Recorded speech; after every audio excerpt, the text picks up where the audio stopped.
Hello दोस्तों, तो आज है प्लान नंबर 15। टॉपिक है इतिहास जानने के स्रोत। फिर हम क्या करेंगे, समान उद्देश्य लिखेंगे। इसमें हमने 5 समान उद्देश्य ले रखे हैं, पूर्व के भांति उसे मेंशन कर लेंगे। फिर यहाँ पे विशिष्ट उद्देश्य, इसमें पहला है कि बच्चे इतिहास जानने के प्रमुख स्रोत की जानकारी प्राप्त करेंगे। अगला, बच्चे इतिहास के कालक्रम की जानकारी प्राप्त करेंगे। बच्चे ब्राह्मी लिपि की सामान्य जानकारी प्राप्त करेंगे। ठीक है। अब सहायक सामग्री, अगर इस टॉपिक को पढ़ाने के लिए आपको क्या क्या सहायक सामग्री की आवश्यकता होती है उसको यहाँ पे मेंशन करते हुए चलेंगे। तो यहाँ पे मैंने लिख रखा है पुरातात्विक अभिलेख, सिक्के, स्तूप आदि का चित्र तथा अन्य कक्षा उपयोगी उपकरण। पूर्व ज्ञान, बच्चे अपने पूर्वजों या आदिमानव के बारे में सामान्य जानकारी रखते हैं। ठीक है। अब परिचयात्मक प्रश्न। पहला प्रश्न है, पृथ्वी पर सबसे जागरूक प्राणी कौन है? तो मनुष्य। अगला प्रश्न है, मनुष्य अपने पूर्वजों की जानकारी कैसे प्राप्त करते हैं? तो अपने दादा दादी से पूछ के प्राप्त करते हैं। दादा दादी से पूछकर कितनी पीढ़ियों तक की जानकारी प्राप्त हो सकती है? तो 2 से 3। 2-3 पीढ़ियों से अधिक की जानकारी क्यों नहीं प्राप्त हो सकती? क्योंकि कोई लिखित साक्ष्य उपलब्ध नहीं है। अगला प्रश्न है, प्राचीन काल की घटनाएं जो लिखित हैं उसे क्या कहा जाता है? तो इतिहास कहा जाता है। तो इतिहास जानने के कितने स्रोत हैं? तो ये समस्यात्मक हो गया। अब उद्देश्य कथन, बच्चे आज हम लोग इतिहास जानने के स्रोत का विस्तृत अध्ययन करेंगे।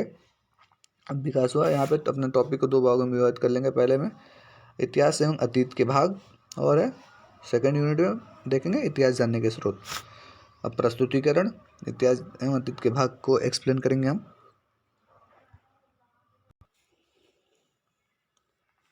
अब विकासात्मक प्रश्न। पहला प्रश्न, परिवार की पुरानी बातें हमें किससे मालूम होती है? तो दादा दादी से। इतिहास क्या है?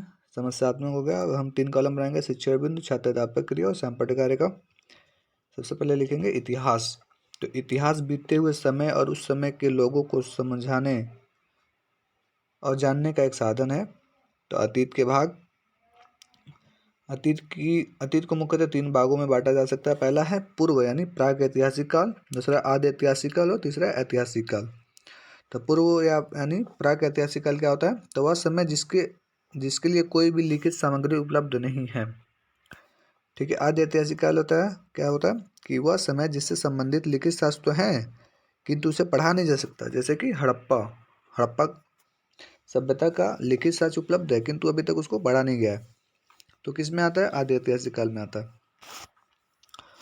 और ऐतिहासिक काल क्या होता है कि जिस समय या जिस काल के विषय में लिखित सामग्री से जानकारी मिलती है उसे हम पढ़ा भी जा सकता है।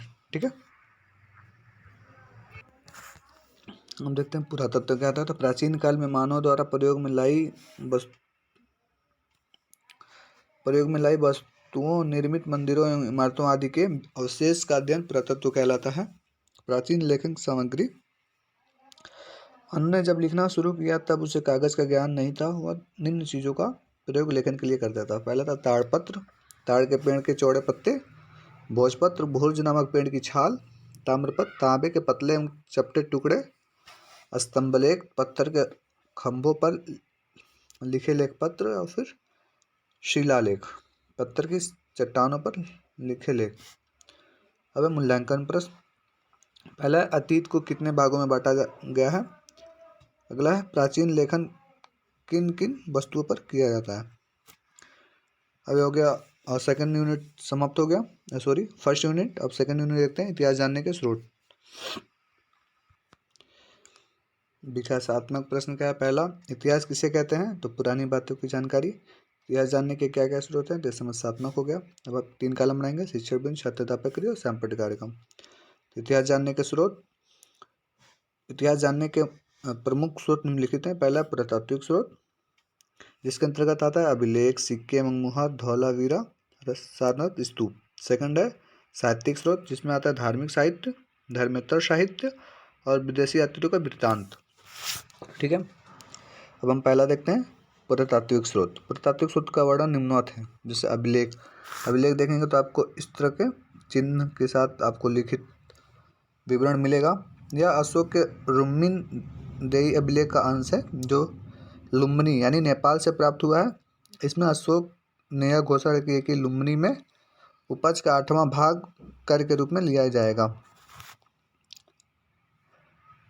ठीक है, और यहाँ पे इम्पोर्टेंट पॉइंट है कि जो रुक्मिणदेयी अभिलेख है और किस लिपि में, तो ब्राह्मी लिपि में। ठीक है,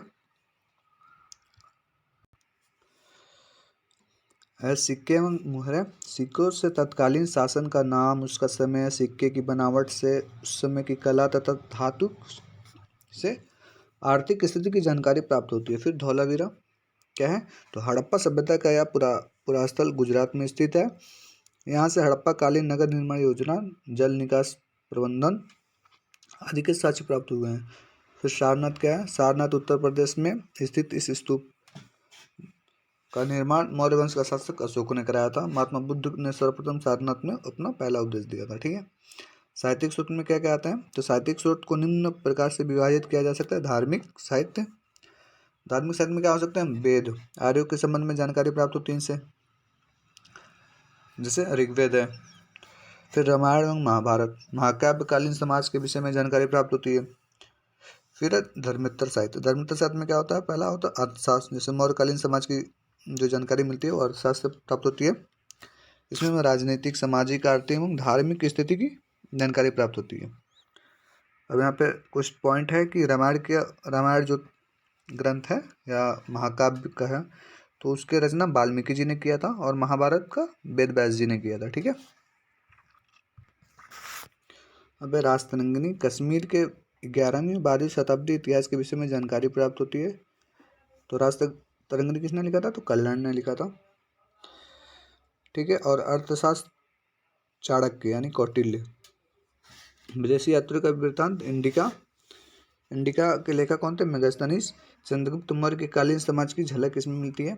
यात्रा विधा, चीनी यात्री फायान ने गुप्त काल का वर्णन किया, जबकि ह्वेनसांग ने हर्षवर्धन के शासनकाल का वर्णन किया। तो ये सब वृत्तांतों से हमें इतिहास की झलक देखने को मिलती है। ठीक है, अब यहाँ पे मूल्यांकन प्रश्न हो जाएगा। पहला प्रश्न है, प्राचीन काल के मानव किस किस पर अपना अभिलेख लिखते थे और क्यों। इतिहास लेखन में सिक्के एवं अभिलेख किस प्रकार सहायक है। अगला प्रश्न, पुनरावृत्ति प्रश्न, मेगास्थनीज की पुस्तक का क्या नाम था। अगला प्रश्न, अर्थशास्त्र के लेखक कौन थे। थर्ड प्रश्न, कल्याण ने किस पुस्तक की रचना की थी। पुनरावृत्ति प्रश्न का सही जवाब जो होता है वो हम ब्लैक बोर्ड पर लिखते जाते हैं। तो पहला प्रश्न आता है कि मेगास्थनीज की पुस्तक का नाम क्या था, तो मेगास्थनीज की पुस्तक का नाम था इंडिका। अगला प्रश्न आता है कि अर्थशास्त्र के लेखक कौन थे, तो अर्थशास्त्र के लेखक जो थे चाणक्य थे, जिनको कौटिल्य के नाम से भी जाना जाता है। अगला प्रश्न है कि कल्याण ने किस पुस्तक की रचना की थी। ठीक है, तो कल्याण ने राजतरंगिणी की रचना की थी, और ये राजतरंगिणी जो है वो कश्मीर के 11वीं और 12वीं शताब्दी की जानकारी में रहती है। फिर यहाँ पे ग्रीक आ रहे हैं, यहाँ पे मैंने मिलान करने के लिए ले रखा है, सही सुमेल करने के लिए। तो आप भी अपने हिसाब से प्रश्न को डिजाइन कर सकते हैं, प्रश्न उत्तर दे सकते हैं, या फिर मिलान करने के लिए दे सकते हैं, रिक्त स्थानों की पूर्ति दे सकते हैं। तो वर्ग अ को वर्ग ब से सुमेल करना है। ठीक है, तो आज के लिए इतना ही, फिर मिलते हैं एक नए वीडियो में। और हम अब कुछ दिनों में ही जीआईसी और पीजीटी के लिए हिस्ट्री का क्वेश्चन लेके आएंगे। और अगर किसी और सब्जेक्ट पे आपको माइक्रो लेसन प्लान की आवश्यकता है तो आप उसको कमेंट बॉक्स में बता सकते हैं।